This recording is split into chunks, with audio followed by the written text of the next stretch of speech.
இப்போ நம்ம பிஞ்சாரனுக்கு வந்திருக்கோம். தமானி பிஞ்சாரில் வந்து சிங்கர்ஸோட வீடு பார்க்க வந்திருக்கோம். ஓகே, இந்த வீடு பாருங்க ஃபுல்லாக செஞ்சுட்டாங்க. ஓகே, நெய்பூர் பார்த்தீங்கன்னா பக்கத்தில் இந்தியன்ஸு, மண்ணுக்கு 2-3 இந்தியன்ஸ் இருக்காங்க, மலாய்க்காரங்க, சீனங்க, இங்கே மலாய்க்காரங்க இருக்காங்க. ஓகே, நெய்பூர்ஸ்லாம் okay, very good neighbours. Okay, இந்த வீடு பார்த்தீங்கன்னா ஃபுல்லாக செஞ்சுட்டாங்க. கிட்ட கண்டிஷன்லாம் அழகாக செஞ்சுருக்காங்க, ஓனிங்கெலாம் போட்டிருக்காங்க.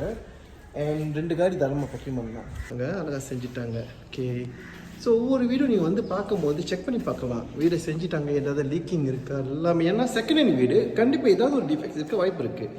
இது ஃபர்ஸ்ட் பெட்ரூம். ஓகே, கரண்ட் இல்லை இப்போதைக்கு. இது செகண்ட் பெட்ரூம். ஆனால் செகண்ட் பெட்ரூம்லாம் அட்டாச் பண்ணியிருக்காங்க. ஒரு பாத்ரூம், பொதுவாக பாத்ரூம் இருக்காது, எல்லாம் அட்டாச் பண்ணியிருக்காங்க. இது லிவிங் ஹால். இது தேர்ட் பெட்ரூம். இந்த வீடு வந்து ஃபுல் லோன் செய்யலாம் ஃப்ரெண்ட், ஃபுல் லோன் செய்யலாம். ஓகே, இங்கே ஒரு பாத்ரூம். ஓகே, கிச்சன் எக்ஸ்டெண்ட் பண்ணி தேவையை செஞ்சுருக்காங்க. வெளியே கொஞ்சம் இடம் இருக்குது பாருங்க ஃப்ரெண்ட்ஸ். இந்த வீடை பார்த்துருங்களா, இந்த வீடு வந்து ஃபுல்லாக செஞ்சுட்டாங்க. ஒன்றும் செய்யலாம், ஃபர்ஸ்ட் டைம் பையன் ஃபுல்லும் தாராளமாக செய்யலாம்.